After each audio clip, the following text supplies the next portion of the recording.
I'm from Venezuela. I left the country in 2007 because of communism. My granddad saw the similarities to what was happening in Cuba, and he told everybody that would listen to him that it was coming. And everybody was like, no, this is Venezuela, this is not Cuba, this will never happen to us. And guess what?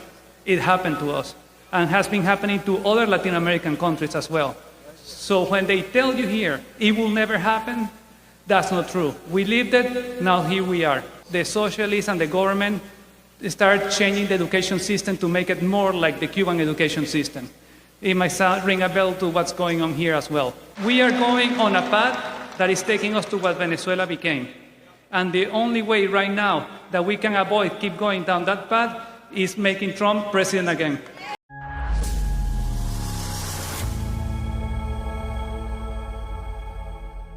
Venezuela's opposition presidential candidate has been issued a third and final warning by the prosecutor general.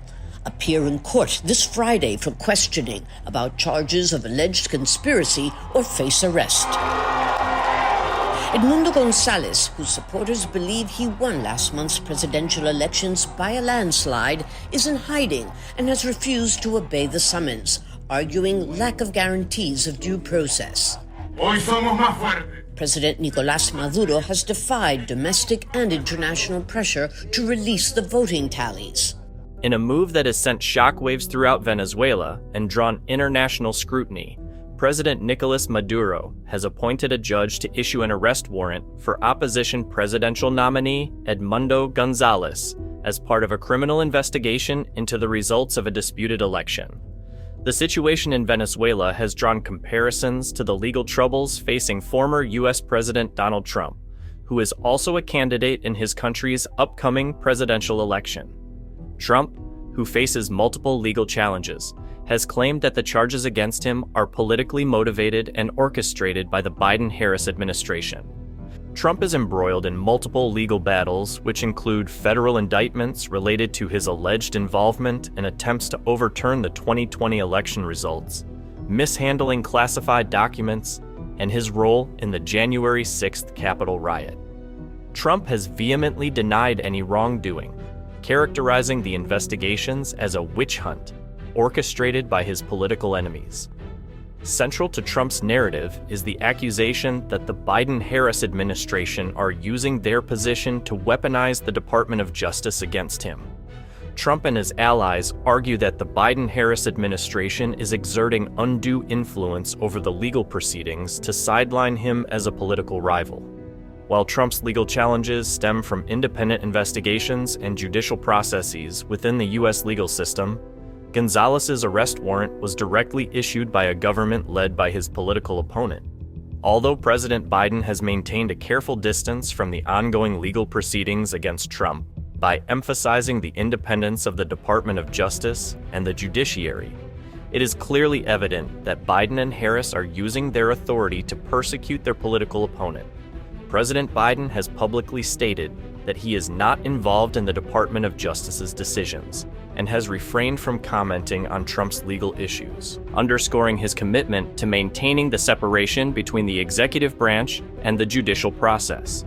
González, a former diplomat, is accused of alleged crimes including criminal association, which carries a prison sentence of up to 10 years, and conspiracy, which can be punished with a 16-year sentence. The arrest warrant has been met with outrage from both domestic and international observers, who see it as a blatant attempt by Maduro to eliminate his most significant rival ahead of the elections. Critics argue that the charges against González are politically motivated and part of a broader strategy by Maduro to silence dissent and cling to power. Maduro has given no hint he is prepared to relinquish power in the lead-up to the January 10th inauguration of Venezuela's next president, and has accused González of being part of a fascist foreign plot to topple him. The warrant comes just over a month after election officials declared President Nicolás Maduro the winner of an election that his opponents say he lost. Maduro subsequently claimed victory without providing proof, and in spite of a growing body of evidence suggesting the unpopular authoritarian actually suffered a heavy defeat because of public anger over an economic collapse that has seen millions flee abroad. Venezuelan authorities sought the warrant after González failed to appear 3 times to answer questions from prosecutors in a criminal investigation stemming from the disputed election results. González managed to obtain more than 80% of vote tally sheets, which are printed by every electronic voting machine, and said they show Maduro lost by a wide margin against him. The analysis casts serious doubt on the official declaration that Maduro won. González has questioned the prosecutor's actions for lack of due process guarantees and rejected the interview summons, arguing, among other issues, that they did not specify the condition under which he was expected to appear. As Venezuela heads towards what could be one of the most consequential elections in its recent history, the arrest warrant against Edmundo González and the indictments of Donald Trump are likely to intensify the already polarized political climate. For many, the situation highlights the challenges of holding credible elections in a country where political power is increasingly concentrated in the hands of a few, and the opposition faces mounting repression.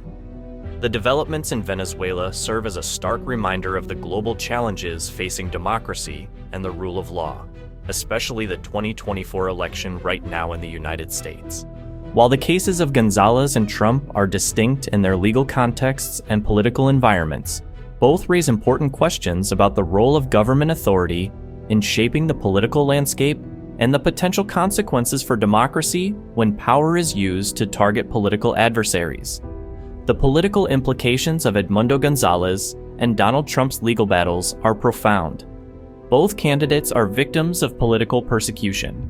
Both situations have further polarized both Venezuela and the USA, with both countries accusing their political opponents of undermining democracy.